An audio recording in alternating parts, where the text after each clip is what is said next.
Assalamualaikum warahmatullahi wabarakatuh. Ya ketemu lagi sedulurku, sahabatku dan koncoku semua Jakarta Flasher. Dan alhamdulillah ya lur, dapat kerjaan lagi. Ini HP Redmi 9 ya. Kondisinya mati total karena ini handphone habis kecemplung ke air ya, masuk ke ember. Dan langsung saja ya lur, tanpa basa-basi kita buka dulu SIM cardnya. Ini basah ya, kondisi SIM cardnya basah. Emang belum lama ya katanya, baru sekitar 2 jam 3 jam yang lalu masuk air. Dan terakhir sebelum dikasih saya masih keluar logo casnya. Dan tadi udah saya coba cas tapi udah nggak bisa ya. Dan langkah pertama yang harus dilakukan buat teman-teman yang mengalami HP kena air, lakukan langkah-langkah seperti ini ya lur. Kita bongkar dulu HP-nya. Nah ini seperti ini ya, masih banyak air, kita lap-lap dulu pakai tisu. Usahakan pakai tisu ya, lebih gampang menyerap air daripada pakai kain. Ini masih banyak banget ya airnya ya, ini makanya saya lap-lap dulu pakai tisu. Ini bisa dipastikan kalau masuk air ini menyebabkan HP jadi ngesot ya, atau alias konslet, biasanya seperti itu. Kita bersihkan semua ya, fleksibelnya, kameranya kan banyak fleksibel juga. Kita buka dulu semuanya ya, HP-nya kita buka semuanya. Biasanya kalau mesinnya bisa selamat, yang nggak bisa selamat biasanya LCD-nya ya, biasanya jadi wet spot, bergaris. Biasanya kalau kena air LCD-nya jadi seperti itu. Semoga saja tidak apa-apa antar LCD-nya kalau mesinnya bisa hidup. Tapi kita lihat dulu aja ya lur, kita cek dulu aja, kita bersihkan semua. Wah ini airnya banyak banget ya lur, emang ini bener-bener kecemplung ember ya, ini airnya banyak sekali.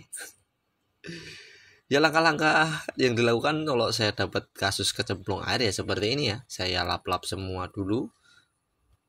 Saya buka-buka dulu semua, tutup mesinnya atas bawah, saya lap-lap semua ya.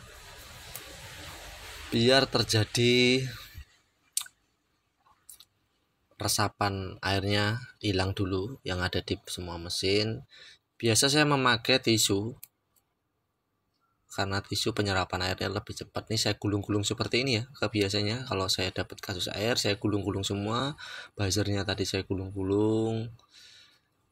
Papan casnya saya gulung pakai tisu biar airnya itu meresap ke tisu. Dan ini mesinnya kita buka dulu semua kameranya ya lur. Kita buka dulu semua kameranya, fleksibelnya. Karena ini rentan korosi di fleksibel LCD, fleksibel kamera, dan fleksibel baterai ini ya. Dan kita amankan dulu di konektornya ya, kita kasih thinner, kita bersihkan dulu karena rentan terjadi kebakar ya di konektornya. Biasanya kalau kena air tuh gampang kebakar di konektornya. Kita amankan dulu, kita bersihkan dulu, terus kita buka tutup kalengnya.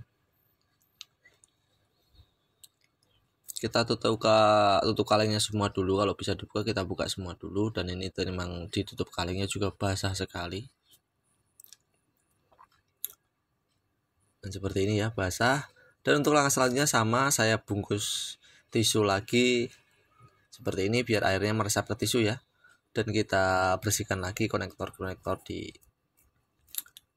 kamera ini yang saya bersihkan biar emang benar-benar hilang dari air. Konektor baterai semua, konektor LCD tidak lupa juga kita bersihkan juga ya. Pokoknya semua, karena air ini sangat rentan merusak handphone ya lor.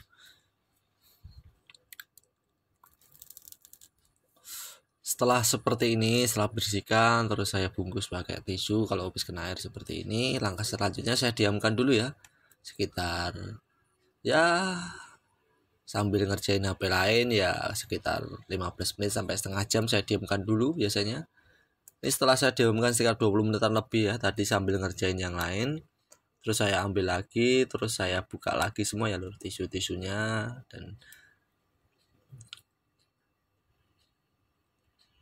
Dan bener saja ya lur, ini tisunya jadi basah ya, jadi lembab semua karena emang airnya terserap oleh tisu.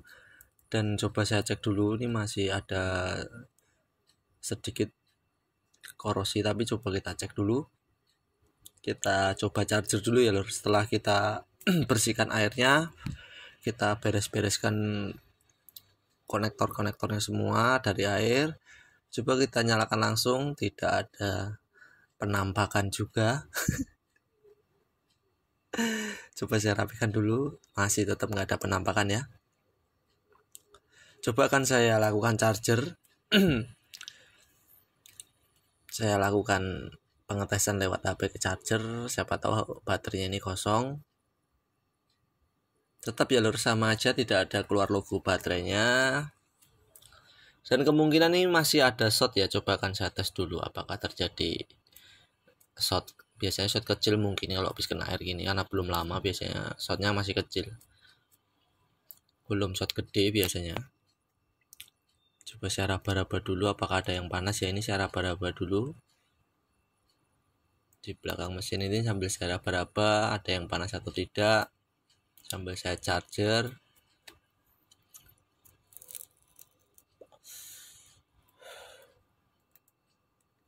Ini biasa yang saya lakukan seperti ini ya lur, kalau HP terkena air. Dan untuk langkah selanjutnya tadi udah saya tes ya, dan saya akhirnya menemukan lur, ternyata masih ada banyak korosi ya di bagian dekat IC MMC nya, IC CPU itu, dan di bagian depan sedikit juga masih ada korosi. Untuk langkah berikutnya biasanya saya tes dulu apakah ini benar-benar short. Biasanya kalau short kecil susah ya kalau pakai digital, pakai apa namanya, multitasker digital. Biasanya pakai yang manual lebih gampang terdeteksi kalau short kecil. Dan coba saya tes pakai power supply, ternyata short kecil ya lur. Coba saya tes power supply dulu. Baru saya colokan ke jalur VBAT-nya, VBAT baterai. Tegangan di power supply saya langsung naik ya, naiknya cuma sedikit aja nge-shotnya. Mungkin ini bisa terjadi karena terjadi korosi di bagian komponen kapasitor, resistor ini ya. Jadi ini saya bersihkan lagi menggunakan thinner. Maaf lah lur, kamera saya jelek, agak ngeblur ini. Ini agak udah ada fokus lagi ya. Ini saya bersihkan dulu karena emang terjadi short kecil. Karena ini masih ada korosi, jadi mungkin short kecil ini diakibatkan dari korosi-korosi ini ya, bekas air ini tadi setelah saya keringkan menggunakan tisu mungkin mengering menjadi korosi ya. Ini mungkin seperti ini penyebab short kecilnya. Bisa juga short kecil dari IC-nya yang rusak, bisa dari IC cas, mungkin dari IC power juga bisa. Yang penting kita bersihkan dulu sebelum melangkah ke tahap berikutnya. Kita bersihkan dulu korosinya semua ya lur. Kalau dibersihkan kita tes masih nge-short, baru ke langkah berikutnya kita cek dulu IC power. Terutama bisa short kecil tuh banyak kan di IC power ya. Ini setelah saya bersihkan terus saya angin-anginkan menggunakan blower biar cepat kering. Setelah itu saya tes lagi menggunakan power supply ya lor. Apakah masih terjadi short kecilnya? Maaf ya, saya tidak bisa menampilkan tegangan di power supply-nya. Dan alhamdulillah ya, ini udah nggak short. Saya tes lagi dan udah tidak naik lagi, jalur ampernya stabil diam. Sebelum saya tekan power masih stabil diam, berarti insya Allah nih shortnya sudah hilang. Dan langsung saja ya kita pasangkan di mesinnya. Kita langsung coba tes saja langsung, nggak pakai lama. Kita langsung charger ya lur. Bismillahirrahmanirrahim.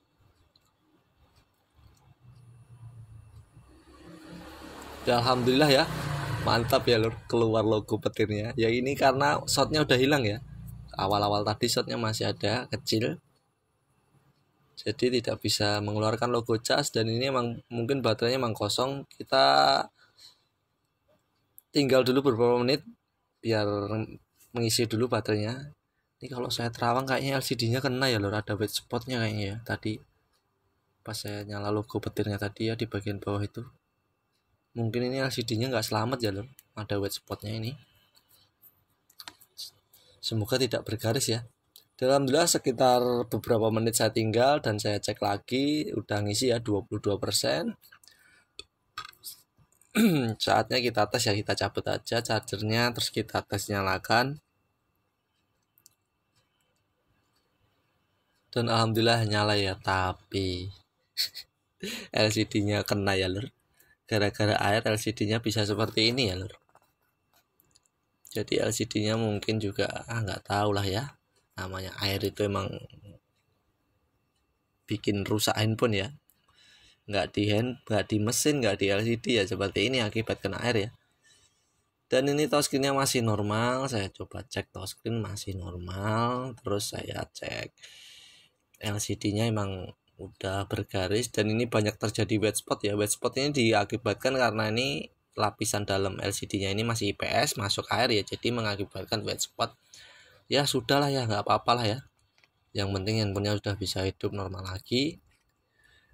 Dan untuk LCD-nya diganti apa enggak tergantung permintaan yang punya handphone ya. Ini makanya tidak saya rakit dulu handphonenya, saya biarkan dulu sampai besok orangnya datang. Yang penting handphonenya bisa nyala dulu.